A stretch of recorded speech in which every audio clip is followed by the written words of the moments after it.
Muchas gracias. Agradecer a todo el equipo del Lex Academy por esta gentil invitación. Agradecer a todos los estudiantes que están conectados a través de diversas plataformas por ese interés en la investigación académica, en el desarrollo del derecho y hacer de esta disciplina tan hermosa como es el derecho algo mucho más grande y mejor para su aplicación en este país.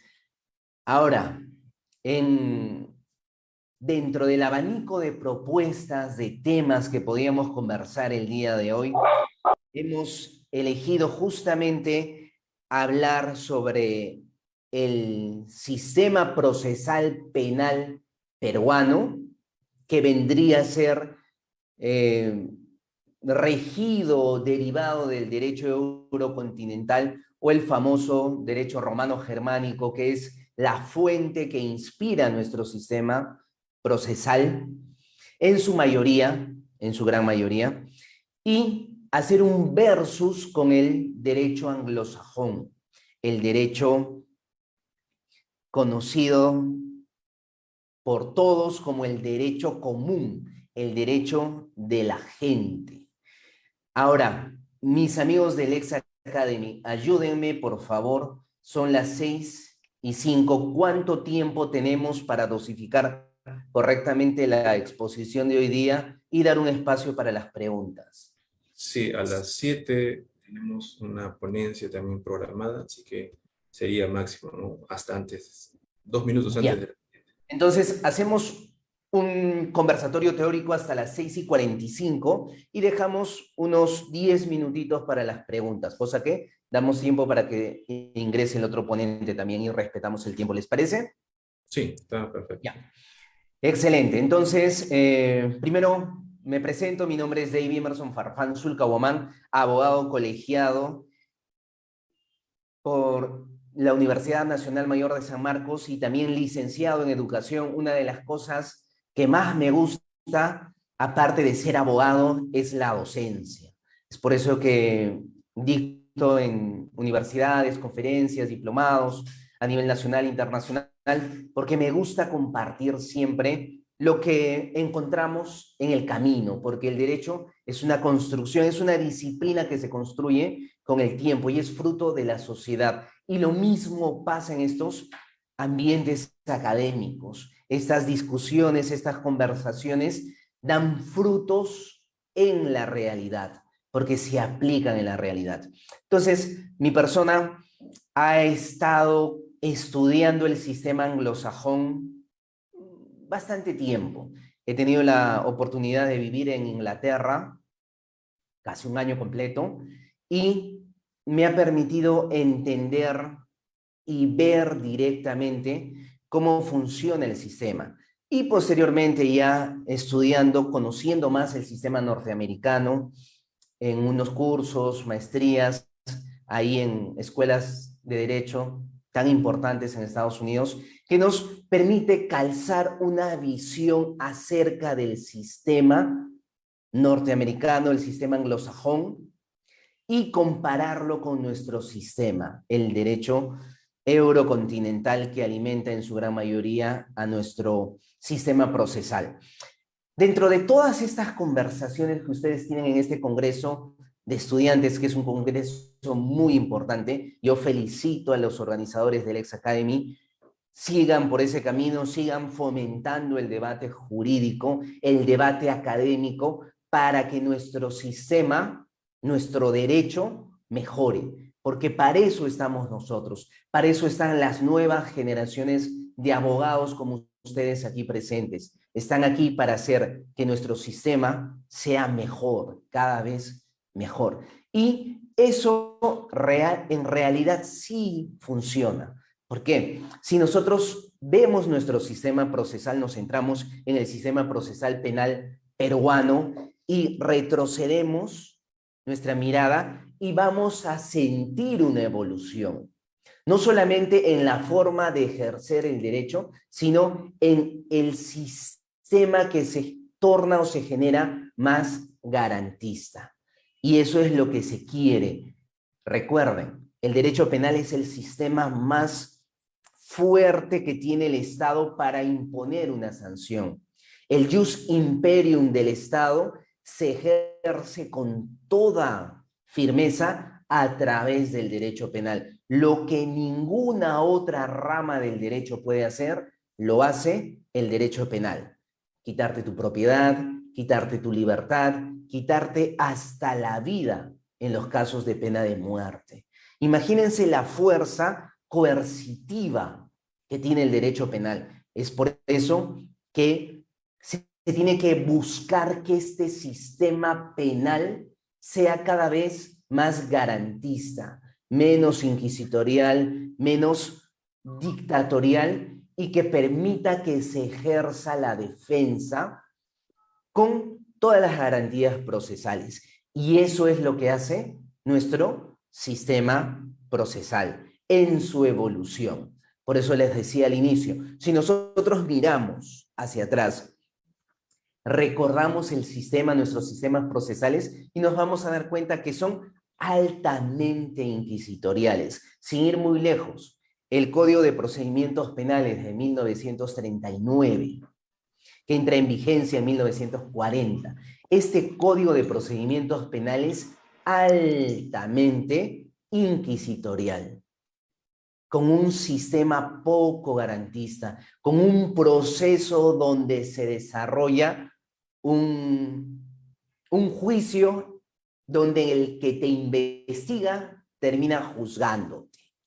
Y resulta ser contradictorio. ¿Cómo tratas de conseguir imparcialidad si el mismo que está tratando de obtener tu culpabilidad va a ser el que va a decidir tu inocencia o culpabilidad? Entonces, un sistema altamente inquisitorial, represor, poco garantista, que era nuestro Código de Procedimientos Penales de 1940, que ha tenido variaciones y modificaciones a través de diferentes decretos legislativos en el tiempo, hasta se ha incorporado una excepción a la regla, ¿no?, que era el famoso procedimiento sumario. Pero esa excepción a la regla, donde era todavía aún menos garantista, mucho menos garantiza, mucho más rápido y vulneratorio de derechos, que era una excepción al inicio, se convierte en la regla. Y la mayoría de procesos empiezan a tramitarse por la vía sumaria y no por la vía ordinaria, que era la vía natural de este Código de Procedimientos Penales de 1939, pero que empieza a verse afectado con los diferentes decretos legislativos, ¿no?, como el 124, que da el origen a los procesos sumarios. Pero esa evolución continúa y la gente, los estudiosos de derecho, los docentes universitarios, los estudiantes, así como ustedes, que se preocupan por el desarrollo de su sociedad, se preocupan también por el desarrollo del sistema penal. Y en esa preocupación empieza a generarse pues ese debate académico para establecer claramente que se tiene que cambiar nuestro sistema procesal. Y empiezan a aparecer los intentos de reforma de nuestro sistema.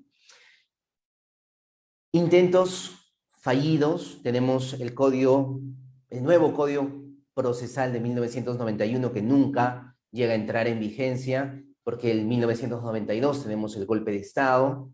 Se hace otro intento de modificación en el 97, y finalmente se logra establecer un cambio procesal con el nuevo Código Procesal Penal del año 2004.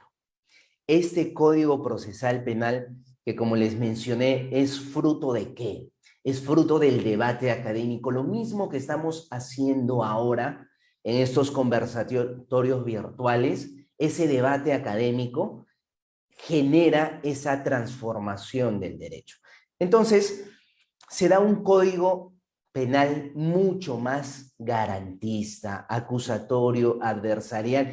Y este código penal del 2004, que entra en vigencia 2 años después, en julio del 2006, este código penal va a incorporar figuras del sistema anglosajón a su desarrollo procesal.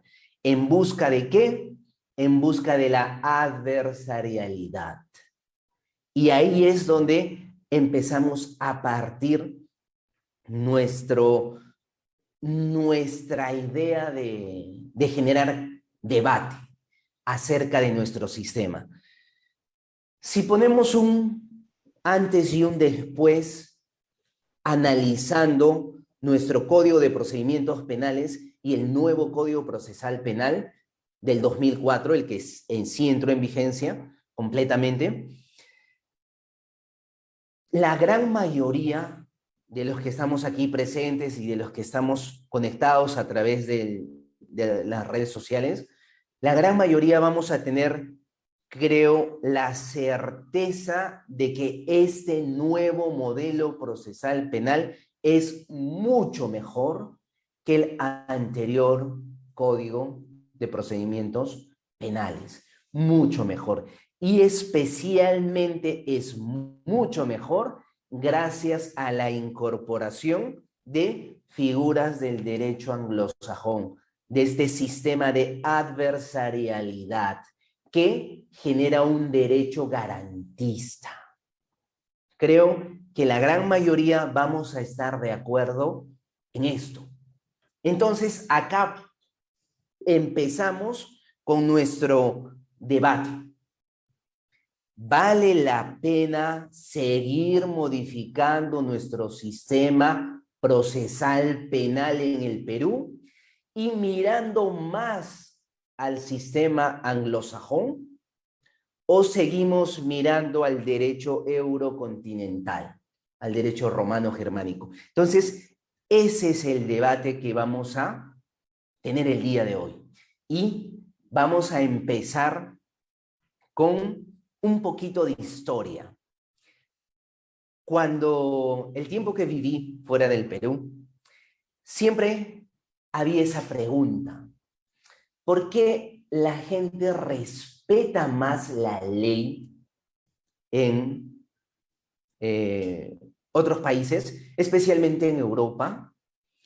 Y vamos a contextualizarnos en Inglaterra.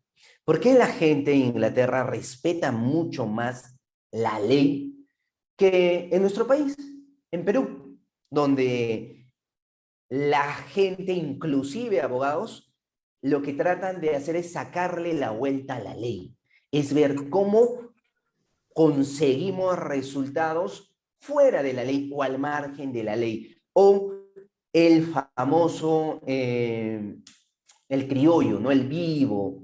Hasta tenemos un manual acá en Perú, ¿no? Entonces, ese criollo, ese vivo, ese que se pasa la luz roja, que se salta a la fila, que no respeta la norma, que no paga sus impuestos, que etc, etc, etc. Entonces, esta idea de por qué existe esta diferencia social que no solamente se centra en un tema de educación, sino principalmente, considero yo, es un tema de comprensión de la norma. ¿A qué me refiero? Si nosotros vemos la historia de nuestro país, entonces existe un punto de quiebre, ¿verdad? En el desarrollo de las culturas prehispánicas, el desarrollo de la cultura inca y luego la conquista española y el sometimiento de la cultura inca por la cultura occidental, ¿no? No vamos a entrar a temas más que nos llevaría a otro análisis, ver si es que fue una conquista, no fue una conquista, fue una invasión, existió en un punto determinado de la historia. Y ese punto determinado de la historia cambió hasta el día de hoy nuestro sistema. ¿Qué quiere decir? Toda la cultura anterior fue sometida por el sistema que impone los conquistadores españoles y empiezan a desarrollar ahí el derecho occidental en nuestro país. Y este punto histórico es importante en cómo entendemos la norma. ¿Por qué? Porque el peruano o el latinoamericano generalmente entiende la norma como una imposición de arriba hacia abajo. ¿Me entienden? Una imposición. Acá aparece el Estado y te impone leyes. Entonces, como es una imposición, tú tratas de evitar esa imposición, evitar cumplir esa imposición normativa y tratas de zafarte por donde puedas, ¿no? ¿Por qué? Porque es una verticalidad. Acá está el Estado y este Estado te dice, no, las normas son estas y a partir de ahora tienes que hacer así, así, en la religión esto, en la sociedad esto y todo.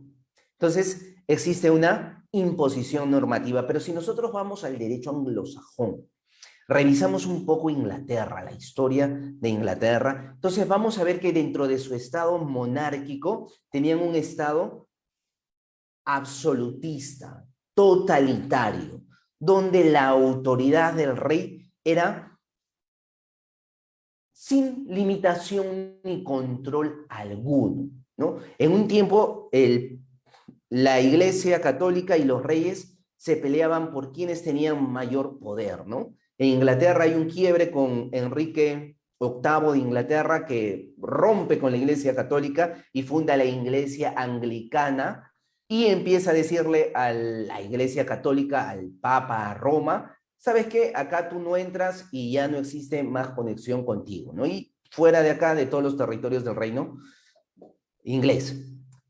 Esa ruptura hace que este ente llamado rey acumule todo el poder ilimitado. Ilimitado. Si mirabas tú al rey mal, entonces el rey decía simplemente, mátalo, ¿no? Y te morías, no había una razón, se le ocurrió, no le gusta tu cara, pues entonces te muere, pues, ¿no? O le gustaba una mujer y va a la boda y justo le gusta la novia y la novia se va con el rey, ¿no? El derecho de prima nocte. Y luego tú tienes que esperar porque el rey se canse, y luego cuando te la devuelve ya tú continúas con tu amor que ya te ha devuelto el rey. Entonces, era una sociedad altamente arbitraria, ¿no? Con una imposición de este ente llamado rey totalmente vertical. Y es ahí donde el pueblo inglés empieza a luchar por sus derechos. Y nos vamos a 1215, la famosa Carta Magna. Y en esta Carta Magna, ¿qué es lo que dicen los ciudadanos ingleses? Los ciudadanos ingleses no le piden al rey que haga algo por ellos.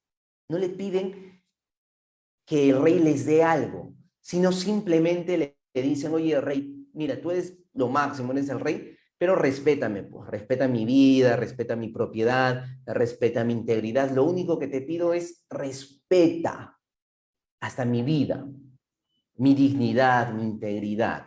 Entonces, como ahí había un tema de pugna entre Francia e Inglaterra, se firma la Carta Magna, ¿no? Por el famoso Juan sin tierra, este rey inglés. Pero al final es desconocido esta Carta Magna y termina ahí, se rompe todo el acuerdo y se regresa otra vez con la verticalidad después de haber derrotado el ejército francés, obviamente. Entonces, ahí el ciudadano inglés entiende pues que no se puede confiar en este rey que es el soberano y empieza las famosas revoluciones, ¿no? La más destacada de estas es la Revolución Gloriosa de Oliverio Cromwell. Y esta Revolución Gloriosa de Cromwell va a llegar hasta un punto bien trascendente porque va a cambiar la forma de pensar del mundo occidental. ¿A qué nos referimos? El rey, que era la figura monárquica que dominaba casi toda Europa, concentraba pues ahí un poder absoluto que solo daba cuentas a Dios, ¿no? Venía de esa providencia. Y cuando se comete el primer juicio a un rey, que lo va a llevar justamente a Oliverio Cromwell, y se condena a muerte a un rey, era algo que no se podía concebir en esa sociedad. Porque el peor delito que podía existir era el regicidio.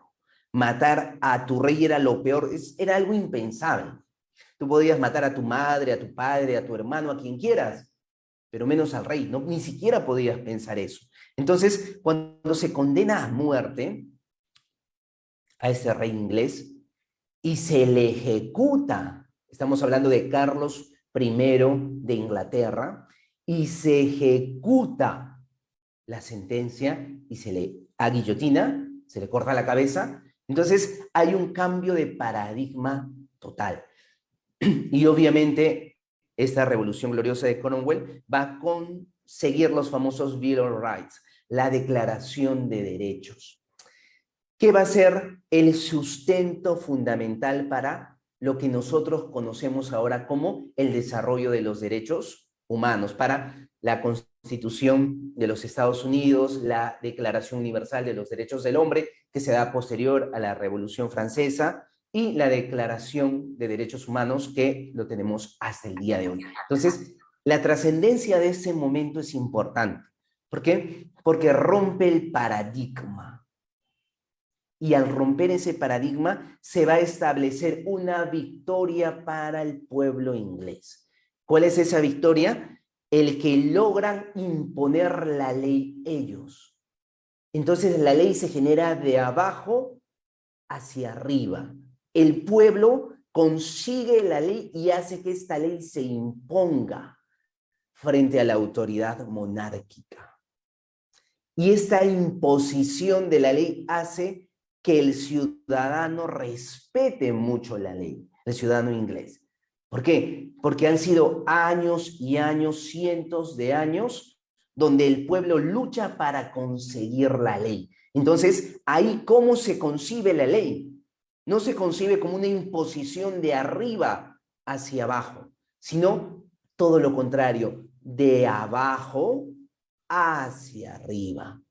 Y ahí existe una razón real del por qué es tan complicado en Latinoamérica respetar la ley y siempre tratas de hacerte el vivo y darle la vuelta a la ley y pasar de por acá, por allá, que en el sistema inglés, por esta concepción de la norma.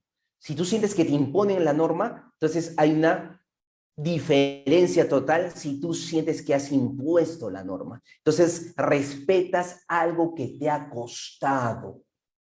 Lo respetas. ¿Por qué? Porque te ha costado conseguirlo. Ahí es donde tenemos un importante cambio de paradigma. Ahora, si este sistema lo llevamos a nuestro derecho procesal, ahí es donde tenemos que empezar a aterrizar estas cosas que es muy importante. Primero, en el sistema,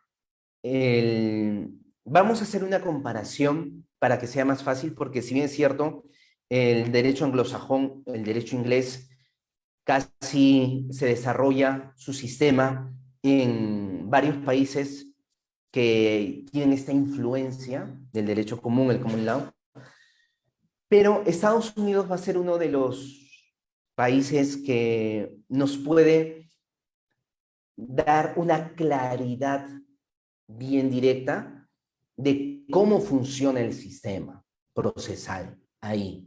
Y si es que este sistema procesal es quizás más garantista, porque no vamos a usar el término bueno, malo, mejor, peor, no.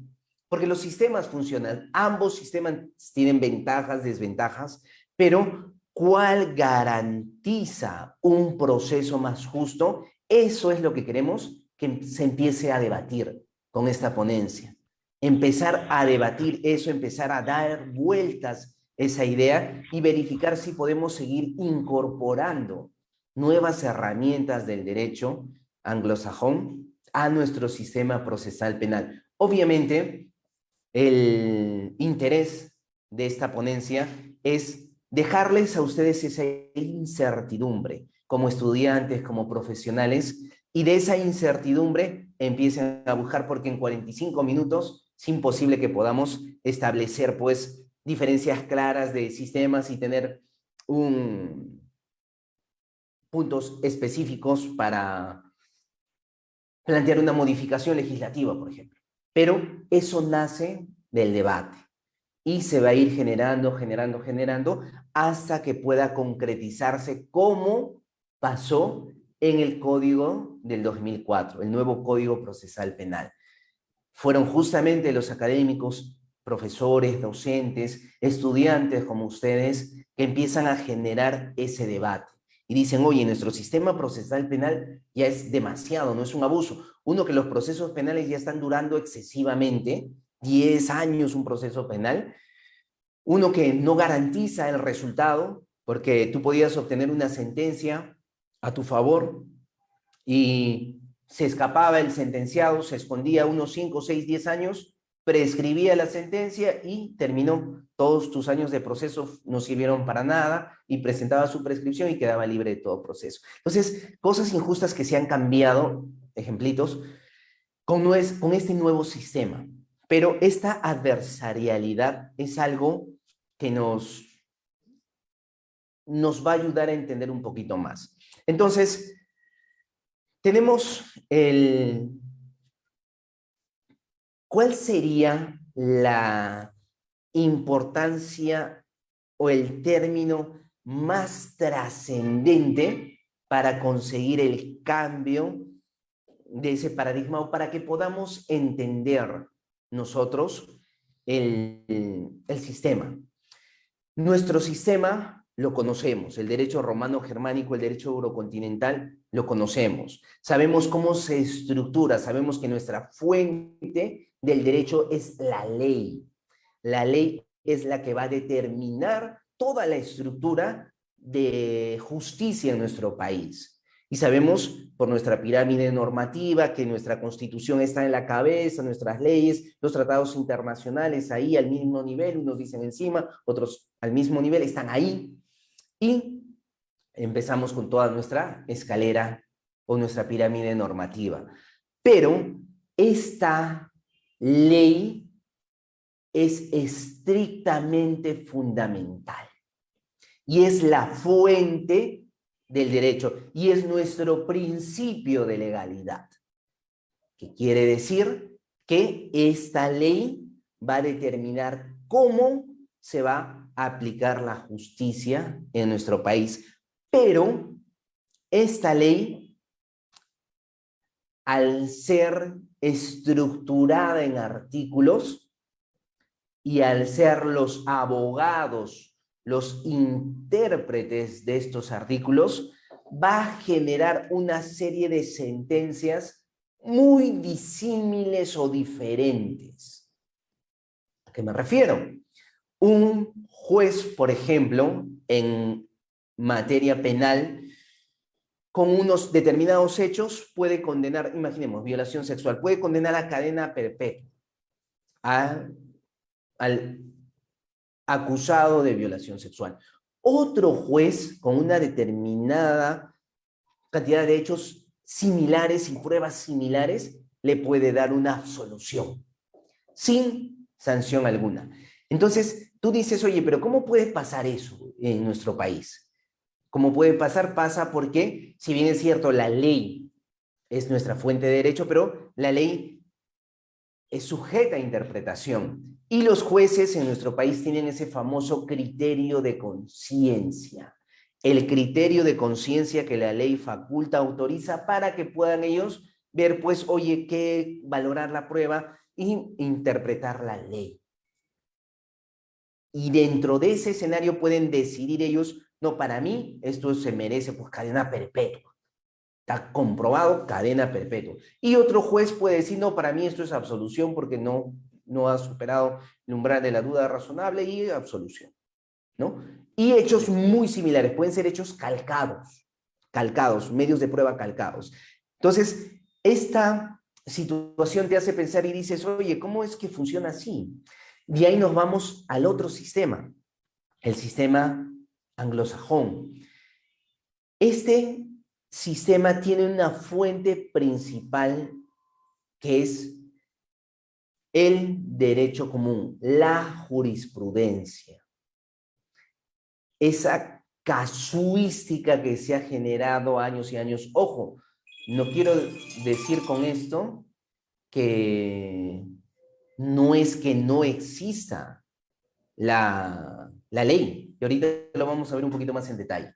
No, sino que este sistema jurisprudencial fuerte hace que el derecho sea predictivo, hace que una persona que conoce un caso determinado, un juez ese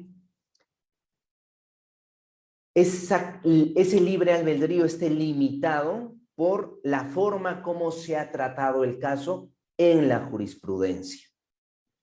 Entonces, ahí nosotros vemos que ese criterio de conciencia tan abierto no es posible, porque un juez tiene que fallar en virtud a los precedentes jurisprudenciales que se han establecido. Y si se quiere apartar de esos precedentes jurisprudenciales, lo puede hacer, claro que sí, pero tiene que fundamentar el por qué quiere apartarse de esos precedentes. Y una vez que hace la fundamentación, lo puede hacer. Pero es un sistema más rígido y la justicia es más predictiva.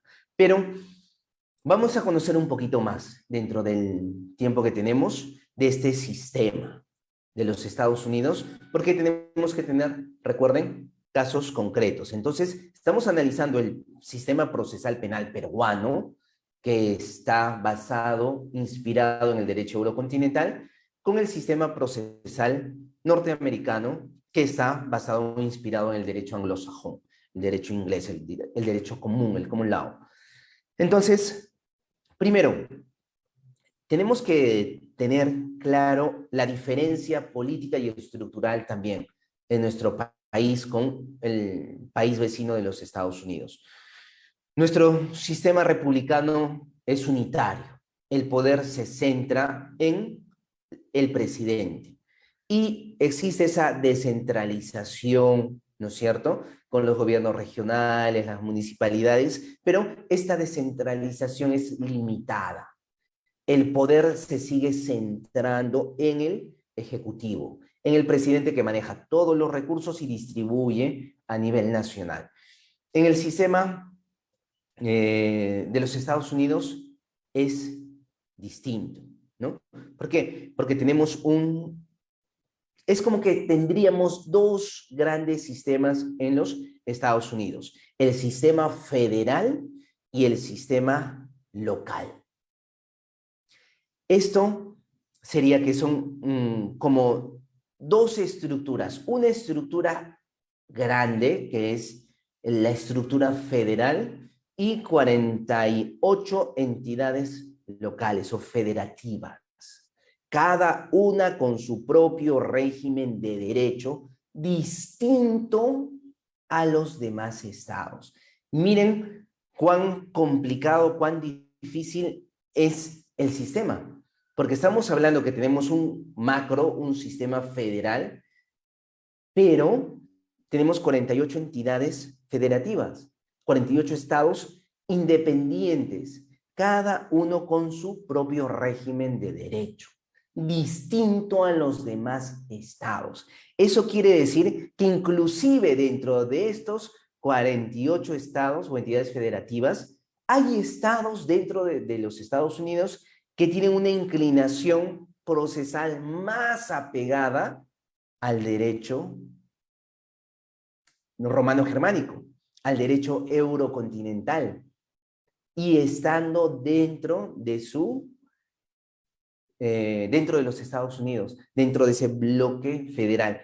¿Qué quiere decir? Que procesalmente un Estado puede ser inspirado en el derecho anglosajón y otro puede estar inspirado en el derecho romano-germánico, sí. ¿Por qué? Porque estos estados federales son independientes. Estos estados, estas entidades federativas son independientes y su derecho se trata de manera independiente, ¿no? Entonces, primera gran diferencia.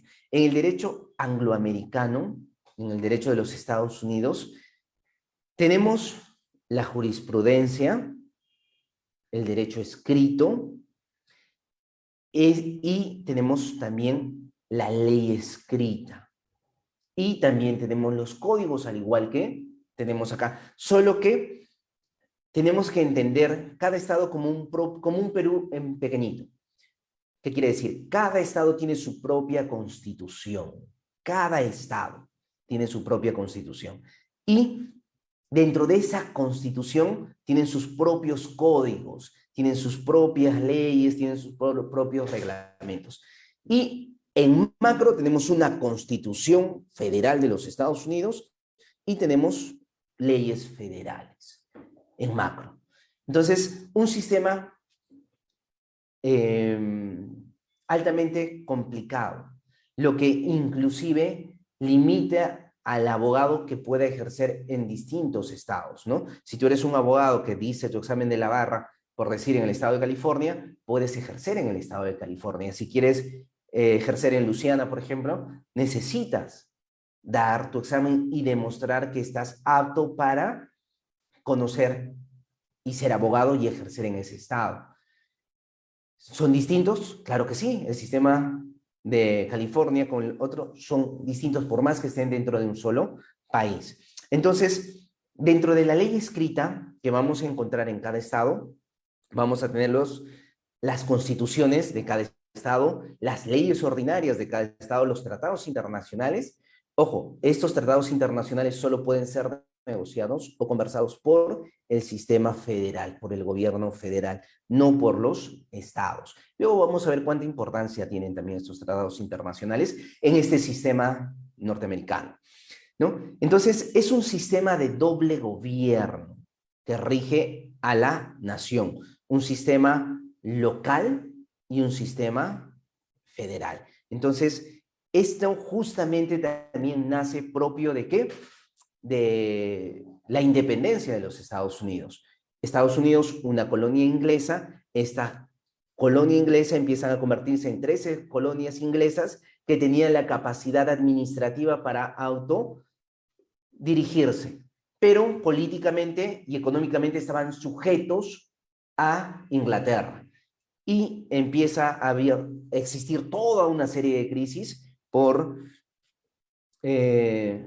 diferentes motivos que van a conllevar a que estos estados empiezan o desean independizarse del poder central, ¿no? Que ejercía Inglaterra, por los impuestos, por los abusos, por las guerras, por las recaudaciones, y se empieza pues a hacer la lucha por la independencia, ¿no? Es la famosa fiesta del té, un hecho histórico, pero no tenemos mucho tiempo, así que no vamos a dar mucha vuelta en temas históricos. Entonces, y ahí estructuran, cuando se independizan de Inglaterra, estructuran el Estado de tal manera que no le entreguen al gobierno federal tanto poder que pueda generarse como una pequeña monarquía que los oprima, sino cada estado ejerce una autonomía y una independencia, lo que va a generar un equilibrio, ¿no? Un control.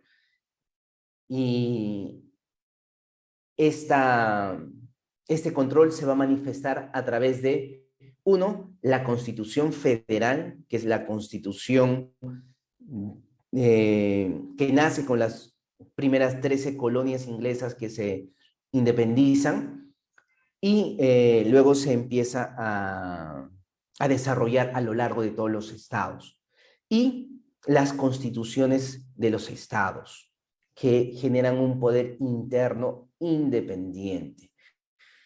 Y luego las leyes federales, las leyes de los estados y los tratados internacionales.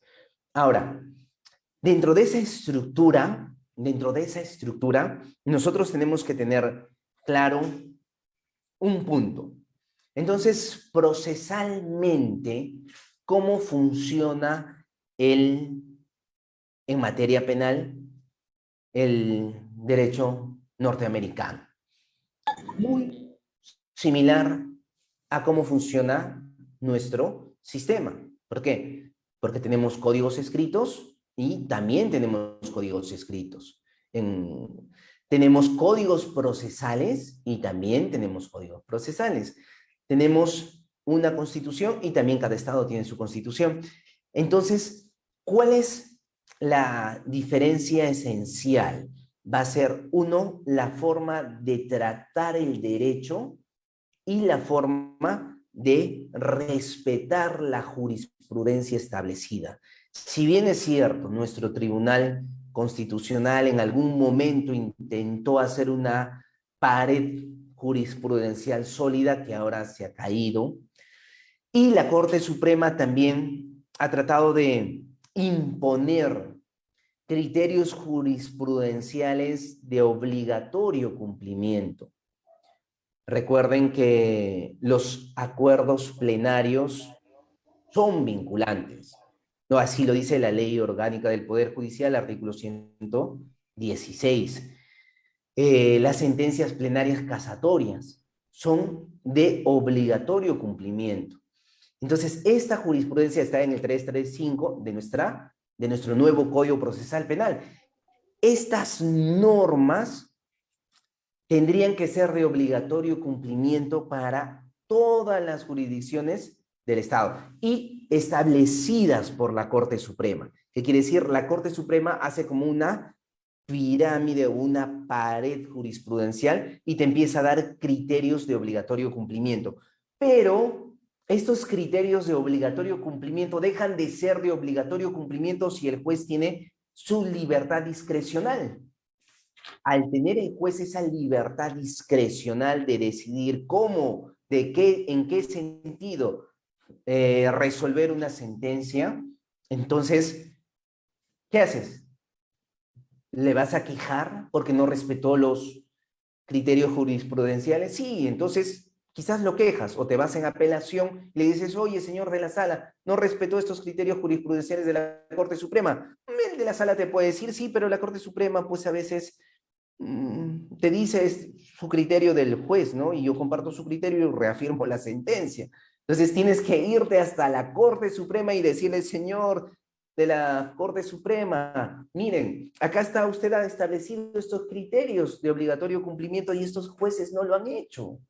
Y ahí recién la Corte Suprema decirte, muy bien, tienes razón, que es mal estos jueces, nulidad, procedente de la nulidad, se anula todo el proceso y vuelve a hacer el juicio. Imagínate, 8 años de juicio, 6 años de juicio, 5 años de juicio, y tienes que volver a empezar todo. ¿Por qué? Porque el juez con su criterio de conciencia, pues simplemente no, pues es mi criterio, ¿qué voy a hacer? Y la sala que tendría que ejercer control no ejerce ese control y tienes que llegar hasta la Corte Suprema. Y estamos hablando de más de 6 años en el mejor de los casos, porque puede ser 10, puede ser 15, más de 6 años en los que tú tienes que esperar para que alguien te diga, oye, sí, yo establecí esto en mi sentencia plenaria casatoria, lo establecí de obligatorio cumplimiento. ¡Pum! Tumbado el proceso, nulidad aceptada y inicie otro proceso. Terrible, ¿verdad? Es terrible. ¿Por qué? Porque el justiciable en materia penal, ¿qué es lo que quiere? Quiere conseguir respuestas en el proceso, de manera inmediata, de manera rápida. Esto ha cambiado bastante con nuestro Código Procesal Penal, con el nuevo Código Procesal y gracias a esa adversarialidad que traen del derecho anglosajón. ¿Por qué? Antes toda esta escrituralidad hacía que el proceso sea más tedioso, demoraba más y no tenías como todas la estructura que tienes ahora. ¿A qué me refiero? En una etapa de instrucción, por ejemplo, una investigación reservada, donde el juez investigaba al lado de la fiscalía, no tenías garantía tú como abogado, enfrentándote a dos poderes del Estado, o un poder del Estado y un órgano constitucionalmente autónomo, enfrentándote. Entonces, esa igualdad de armas que da nuestro, como un principio procesal, nuestro nuevo modelo procesal, cambia esa figura y te dice, durante toda la investigación preparatoria, el fiscal director de la investigación tiene su juez de garantías para exigir si es que existe una vulneración dentro de lo que establece la norma, el 71, y las vulneraciones procesales, debido proceso, derechos fundamentales, etc., etc., para ejecutar y controlar a este director de la investigación, que es fiscalía, durante la etapa preliminar. Luego se formaliza y ya entramos a una etapa formalizada donde ambas partes pueden ejercer en igualdad la recolección de medios de prueba, ofrecer testigos y todo lo que sea. Ingresamos a una etapa intermedia donde se hace el saneamiento procesal y las partes dentro de esta etapa van a evidenciar lo que tienes. Ya no puedes ir con tu as bajo la manga, como hacías en el Código de Procedimientos Penales, oculto, y luego lo sacabas a última hora y le dices, señor juez, tengo este documento y gané el proceso. No, ahora tienes que transparentar y verificar qué pruebas van a entrar a la etapa estelar, que es el juicio. Entonces se hace todo este saneamiento procesal, se verifica, se somete a rigor la acusación o el auto de sobreseimiento y se ingresa a esa etapa de juicio. Y en esta etapa de juicio empiezas a usar todas esas dotes que el sistema anglosajón te permite, esta adversarialidad, esta oralidad, esta inmediación, este principio de igualdad procesal, porque todo lo que diga la parte tú la puedes contradecir en el acto, ¿no? Esta adversarialidad que te permite someter cualquier documento, cualquier testigo, cualquier pericia a control de las partes, lo que antes no se hacía. No se hacía. Entonces, esto garantiza, obviamente, si tienes una buena defensa, una defensa adecuada, esto garantiza que el desarrollo sea real, efectivo, de la defensa, ¿no? Y en el sistema, inclusive, en el sistema norteamericano es mucho más garantista, en el sistema anglosajón es mucho más garantista y es mucho más rápido de lo que tenemos. Se ha mejorado en rapidez un montón con el nuevo modelo procesal acá en nuestro país, pero aún no estamos a ese nivel. ¿Por qué? Porque de acuerdo a la naturaleza del juicio, de acuerdo a esa estructura, el proceso puede terminar en un día, 2 días, en una semana, en 2 semanas, y termina el proceso, todo el proceso, y tienes un resultado. Que también dentro de las garantías procesales, una garantía de todo ciudadano es ser sentenciado por un jurado que determine si eres culpable o no culpable. Y ese jurado compuesto por el ciudadano común, por el hombre común, determinados ciudadanos, 12 ciudadanos que están elegidos para ser jurados y seguir los criterios que va a determinar el juez, las líneas que te puede dar para que puedas tener claro los límites, las pruebas que se admiten, que no se admiten. Entonces, existen bastantes mociones que se pueden presentar en el sistema norteamericano para mejorar la calidad del juicio. Mociones que nosotros, por ejemplo, en nuestro sistema procesal eurocontinental no tenemos. Entonces, estas situaciones van a generar un sistema más justo en el sistema norteamericano. Ahora, ya estoy dentro del tiempo, quisiera aperturar para sus preguntas un espacio. Me hubiese gustado hablar, quizás vamos a tener otra oportunidad para hacer esto a más detalle, porque es un tema muy interesante comparar el derecho anglosajón con el derecho eurocontinental y ver tantas diferencias de mejora que se pueden dar y se pueden implementar en nuestro sistema. Quizás no lleguemos a tener un juicio por jurados, que ya se está haciendo en nuestro país vecino de Argentina, ya un estado ha implementado desde hace 2 años el tema de los juicios por jurado y está funcionando, ¿no? Quizás se puede implementar, probar algo similar acá, quitarle esa discrecionalidad tan abierta que tienen los jueces para decidir si quieres te doy cadena perpetua o si quieres te absuelvo y no pasa nada en este país, hacer algo para que se respete la jurisprudencia y tengamos un derecho más predictivo y menos subjetivo, ¿no? No dependamos tanto de lo que se le ocurre al juez cuando se le da la gana, y mejorar los tiempos en el sistema, ¿no?